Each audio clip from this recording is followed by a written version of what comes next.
안녕하세요. 오늘은 최영기 목사님의 책 목자의 마음 3부를 좀 더 깊이 들여다보려고 합니다.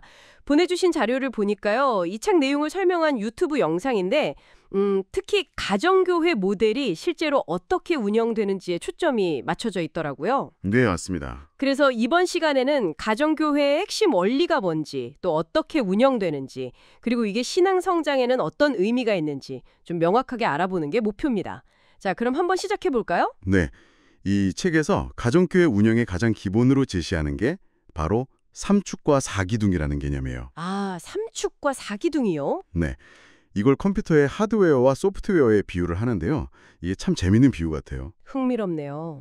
여기서 삼축은 뭐냐면 인간의 세 가지 중요한 기능, 그러니까 알고, 지, 느끼고, 정, 그리고 의지하는 의, 것, 이걸 말합니다.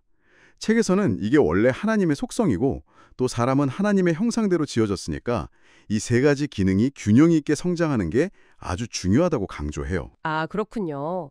그러니까 뭐랄까, 지적인 면만 너무 파고들거나 아니면 감정적인 체험만 막 강조하거나 그것도 아니면 사회운동 같은 어떤 의지적인 활동에만 치우치는 것. 이런 방식들의 한계를 지적하는 거네요. 그렇죠.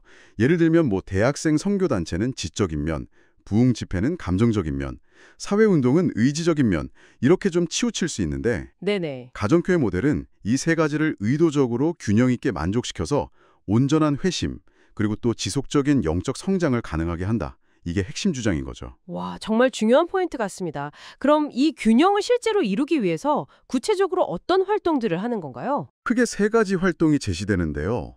첫 번째가 목장 모임입니다. 이게 주로 정서적인 부분, 즉 정을 담당한다고 봐요. 목장 모임이 정서적인 면이요? 네, 뭐랄까 서로 섬기고 나누면서 감동을 주고받고 그러면서 이제 교회나 신앙에 대해 좀 가졌던 거부감 같은 걸 줄여주는 역할을 하는 거죠. 복음의 마음을 열게 만드는 통로랄까요? 아하, 네. 정서적인 면을 목장에서 채운다면 그럼 지적인 갈증, 지는 어떻게 해결하죠? 그게 이제 두 번째 활동인 삶공부입니다. 삼공부. 네, 삶공부를 통해서 복음의 내용이 뭔지, 왜 믿어야 하는지 이런 것들을 좀 체계적으로 배우면서 지적인 피로를 채우는 거죠. 근거를 마련해주는 역할이랄까요? 그렇군요. 목장, 삼공부. 그럼 마지막 의는요? 그게 바로 세 번째 주일 연합예배입니다. 이 예배를 통해서 하나님의 임재, 그러니까 하나님이 정말 우리와 함께 하신다는 강렬한 경험을 하고 여기서 신앙적인 결단을 내리고 헌신하도록 이끈다는 거예요. 아, 결국 목장, 삼공부, 주일 연합 예배. 이 세 가지가 그냥 따로 노는 게 아니라 지, 정, 의의 통합적인 성장을 위해서 아주 긴밀하게 뭐랄까 하나의 시스템처럼 돌아가는 거네요. 정확합니다. 유기적으로 연결된 거죠.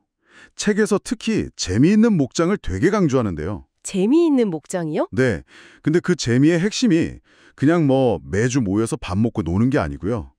영혼 구원이 일어나는 것, 즉 새로운 사람이 와서 변화되는 걸 보는 데 있다고 말해요. 아, 단순히 친목이 아니라 변화를 목격하는 기쁨. 그래서 목장은 단순한 소그룹이 아니라 사실상 전도와 선교의 가장 기본적인 단위로 기능한다고 봐요. 그렇군요. 다음 세대 신앙 전수 문제에서도 이 목장의 역할이 중요하다고 하던데요. 올리브 블레싱이라는 표현이 나오던데 이건 좀 독특하게 들려요. 어떤 의미인가요? 네, 그 표현 참 인상적이죠. 올리브 나무가 자라는데 오랜 시간이 걸리잖아요.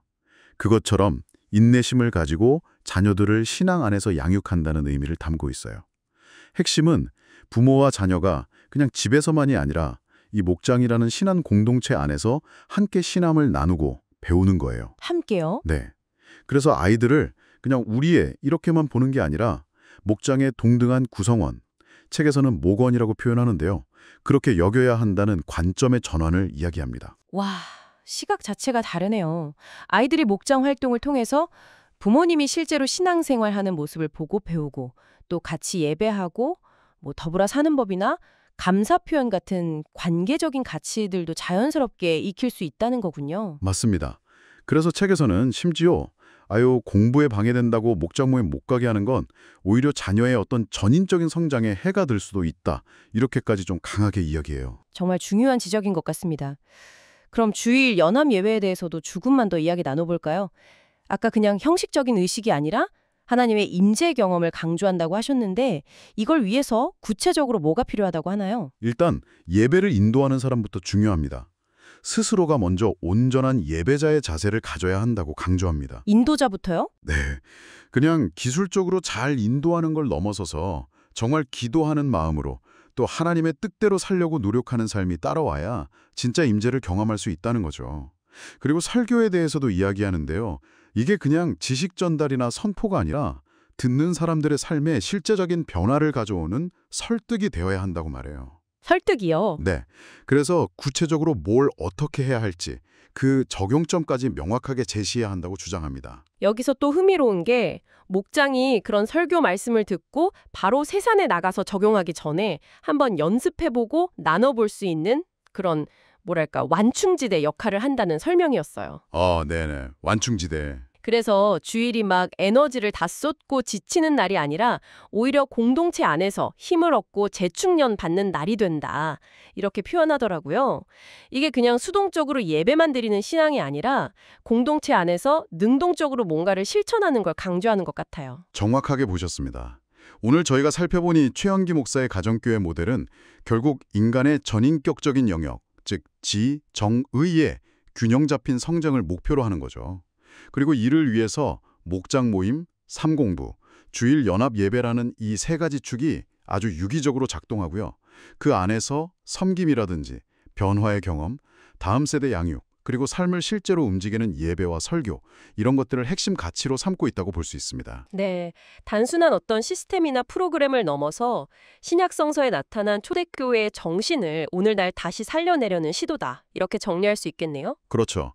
책에서는 제자 훈련도 그냥 가르치는 걸로는 부족하고 목장에서 삶으로 직접 보여주는 것을 통해서 이루어진다고 강조하거든요. 아, 보여주는 것. 네.